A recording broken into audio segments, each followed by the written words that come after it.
열왕기상 22장 1절에서 12절까지 말씀을 교독합니다. 아람과 이스라엘 사이에 전쟁이 없이 3년을 지냈더라. 셋째 해에 유다의 여호사밧 왕이 이스라엘의 왕에게 내려가매 이스라엘의 왕이 그의 신하들에게 이르되 길르앗 라못은 본래 우리의 것인 줄을 너희가 알지 못하느냐. 우리가 어찌 아람의 왕의 손에서 도로 찾지 아니하고 잠잠히 있으리요 하고 여호사밧에게 이르되 당신은 나와 함께 길르앗 라못으로 가서 싸우시겠느냐. 여호사밧이 이스라엘 왕에게 이르되 나는 당신과 같고 내 백성은 당신의 백성과 같고 내 말들도 당신의 말들과 같으니이다. 여호사밧이 또 이스라엘의 왕에게 이르되 청하건대 먼저 여호와의 말씀이 어떠하신지 물어보소서. 이스라엘의 왕이 이에 선지자 400명쯤 모으고 그들에게 이르되 내가 길르앗 라못에 가서 싸우랴 말랴. 그들이 이르되 올라가소서. 주께서 그 성읍을 왕의 손에 넘기시리이다. 여호사밧이 이르되 이 외에 우리가 물을 만한 여호와의 선지자가 여기 있지 아니하니이까. 이스라엘의 왕이 여호사밧 왕에게 이르되 아직도 이물라의 아들 미가야 한 사람이 있으니 그로 말미암아 여호와께 물을 수 있으나 그는 내게 대하여 길한 일은 예언하지 아니하고 흉한 일만 예언하기로 내가 그를 미워하나이다. 여호사밧이 이르되 왕은 그런 말씀을 마소서. 이스라엘의 왕이 한 내시를 불러 이르되 이물라의 아들 미가야를 속히 오게 하라 하니라. 이스라엘의 왕과 유다의 여호사밧 왕이 왕복을 입고 사마리아 성문 어귀 광장에서 각기 왕자에 앉아 있고 모든 선지자가 그들의 앞에서 예언을 하고 있는데 그나 아나의 아들 시드기야는 자기를 위하여 철로 뿔들을 만들어 가지고 말하되 여호와의 말씀이 왕이 이것들로 아람 사람을 찔러 진멸하리라 하셨다 하고 모든 선지자도 그와 같이 예언하여 이르기를 길르앗 라못으로 올라가 승리를 얻으소서. 여호와께서 그 성읍을 왕의 손에 넘기시리이다 하더라. 아멘. 할렐루야. 하나님의 크신 은혜와 평강이 오늘도 변함없이 여러분 가운데 가득 넘치기를 주님의 이름으로 축원합니다. 우리가 드디어 열왕기상의 마지막 장인 22장을 오늘 읽기 시작을 했습니다. 22장에는 이제 아합의 최후가 어떻게 진행되는지를 이제 보여주는데요.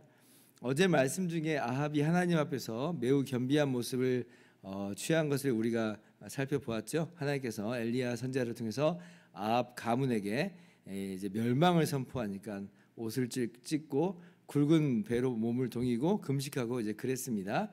그러니까 하나님께서 이 아합 가문에 내리는 그 심판을 연기하시죠. 이걸 기억하실 거예요. 그러나 그러한 아합의 회개는 잠깐의 일시적인 회개에 불과하였습니다.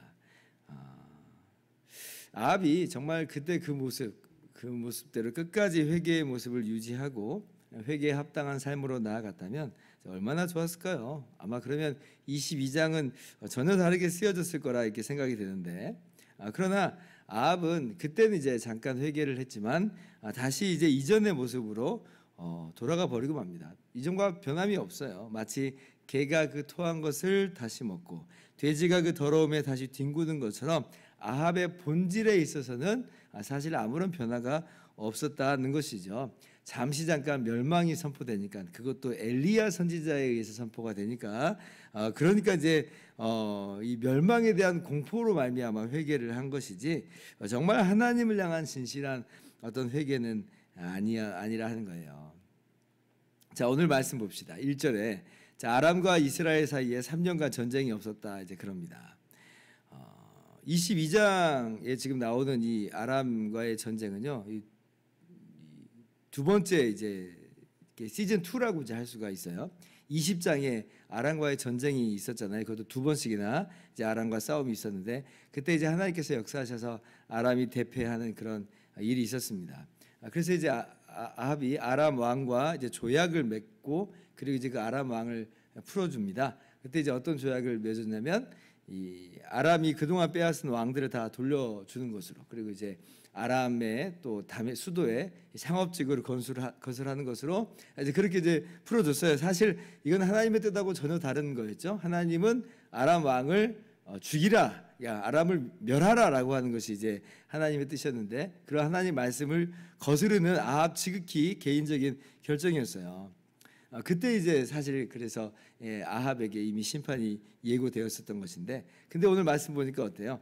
아람 왕이 그 조약대로 이스라엘에게 빼앗은 그 땅들을 돌려주지 않았던 것으로 보입니다. 최소한 길르앗 라못만큼은 돌려주지 않았어요. 3절 보니까 길르앗 라못은 본래 우리 것인 줄을 너희가 알지 못하느냐, 이제 그렇게 이야기하잖아요. 근데 이제 아직까지 안 돌려주니까 이런 말을 하는 겁니다. 그러니까 그때 아합이 아람 왕을 풀어주는 그 결정이 얼마나 어리석은 결정인지 우리가 보게 되죠. 그렇게 풀어주면 땅을 돌려주겠노라고 했는데 그 약속이 이행되지 않는 거잖아요. 그러니까 악인과 악인의 조약이라고 하는 게 얼마나 정말 헛된 그런 모습인지를 우리가 살펴보게 되는데, 아합이 얻은 소득이 하나도 없어요. 도리어 하나님께 그때 심판만, 하나님 말씀을 거스르는 것으로 하나님의 심판만 자초하게 됐어요. 얼마나 어리석습니까?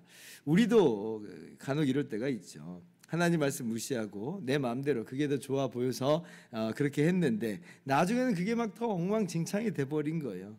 그래도 이제 우리가 후회하죠. 아우, 그때 내가 하나님 말씀에 순종해야 했는데. 어떻게 보면 지금 아합이 딱 그런 짝의 모습이다 할 수가 있습니다.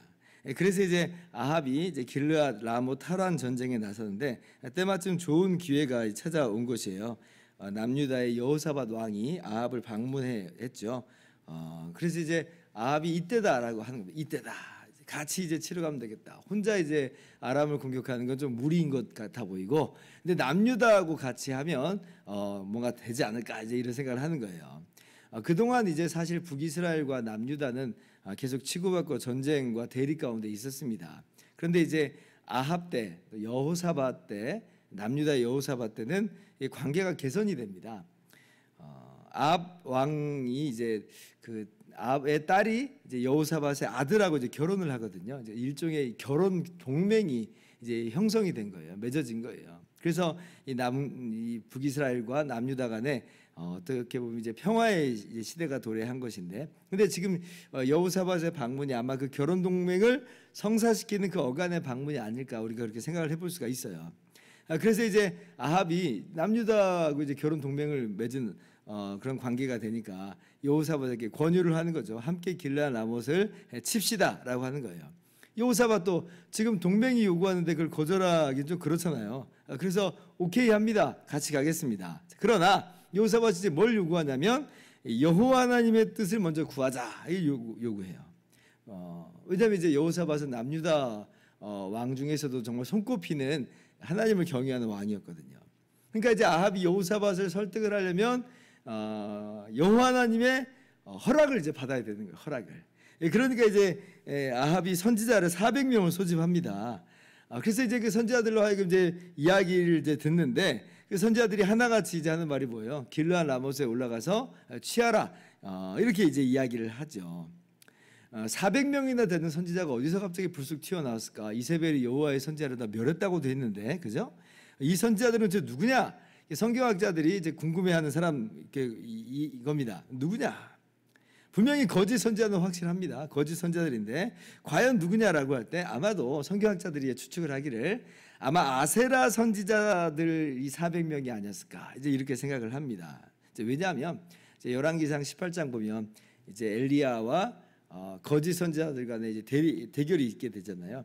그때 이제 엘리야가 바알 선지자 450명하고 아세라 선지자 400명을 데려와라, 모아오라, 이렇게 얘기를 했었습니다. 근데 이제 나중에 이제 모이고 또 그리고 나중에 죽임을 당한 사람을 보면 바알 선지자 450명만 이게 죽임을 당한 그런 말씀으로 이제 나오죠. 바알이요 이렇게 이제 그 사람들이 불을 떨어뜨리기 위해서 그렇게 뛰어놀았잖아요.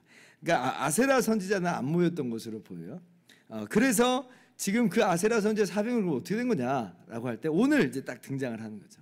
아세라 선지자 400명이 모여서 그래서 이제 마치 이제 하나님의 뜻을 대언하는 것처럼 그렇게 하고 있는 거예요. 그래서 6절 보면 이제 주께서 그 성읍을 왕의 손에 넘기시리다, 이렇게 얘기해요. 주께서. 그러니까 이제 여호와께서 넘기시리다 이런 말은 아니에요. 그냥 주께서예요. 단어가 좀 다릅니다.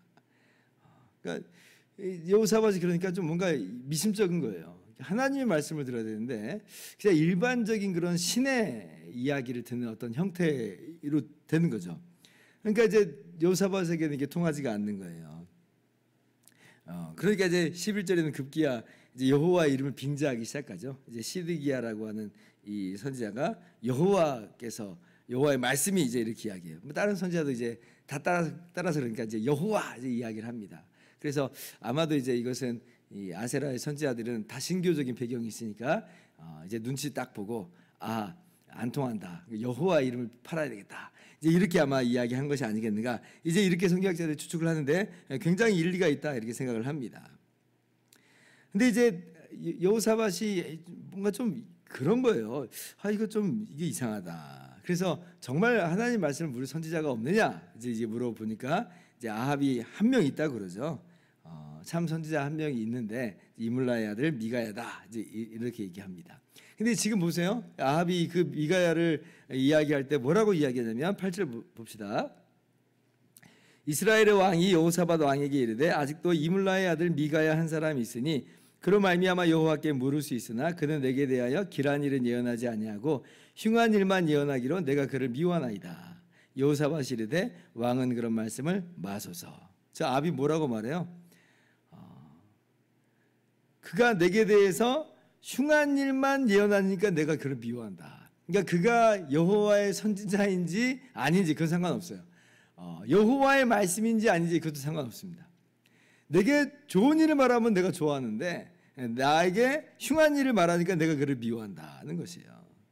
그러니까 내가 그를 좋아하지도 않고 그의 말에 귀담아 듣지도 않는다. 왜냐하면 나에게 거슬리기 때문에. 그러니까 제가 주일날 말씀을 그때 드린 것처럼 얼마나 지독한 자기중심성을 갖고 있는지 몰라요. 그러니까 이것이 바로 우리의 우상이라고 하는 거죠. 다 나를 위해 해야 되는 거예요. 나를 위해 해야지 내가 좋아하고 나를 위해 해야지 내가 그 말도 듣고 그런 거지. 나를 좀 불쾌하게 하면 그거는 거절해 버리는 거죠. 하나님 말씀이라고 해도 거절해 버리는 거예요. 내가 주인이라는 거죠. 내가 중심이라는 겁니다. 우리가 예수님을 주인이다, 주님이다 이제 부르는데 정말 우리가 그렇게 예수님을 주인 대접하는지 한번 좀 생각을 해볼 필요가 있어요. 주님이 내게 좋은 말을 해주면 참 좋은데 별로 이게 나의 마음에 좀 거스리게 말씀하시면 미워하고 거절하는. 어쩌면 그것이 이제 아합 같은 모습이 아닌가, 우리들의 모습이 아닌가. 주일날도 한번 우리가 그렇게 한번 생각을 해보았던 것이죠. 아합은 변하지 않았던 겁니다. 아합은 변하지 않았어요. 회개를 했지만 그러나 두려움 때문에 일시적인 것뿐이지 사실 아합의 본바탕은 여전히 자기 중심성에 지금 매몰되어 있다라고 하는 거예요. 그래서 미가야 선지자의 말을 듣지도 않습니다. 나중엔 듣지도 않아요. 결국 그래서 이제 아합이 죽게 되는 일이 있게 되는 것이에요. 어쩌면 이 3년간의 이 기간 동안 이 시간이 다시 아합으로 하여금 원위치로 만든 것이 아닌가 이런 생각을 한번 또 해보기도 했습니다. 그러면 우리는 어떠한 모습으로 나가야 되는가라고 할 때 시간이 아무리 흘렀을지라도 우리의 회개는 여전히 진솔한 회개로서 우리는 주님 앞에 항상 죄인입니다라고 하는 고백하는 것이 있어야 할 것이고 주님이 우리를 주님 안에서 함께 높이시는 그것으로 우리가 기뻐하는 우리가 되기를 소망합니다. 그래서 오늘 또 혹시 내가 지독한 나 중심성으로 살아가고 있는 것은 아닌가 돌아보면서 예수님을 나의 진정한 주인으로 인정하고 고백하고 그렇게 행하는 저와 여러분의 모든 삶이 되기를 주님의 이름으로 축원합니다. 기도하겠습니다.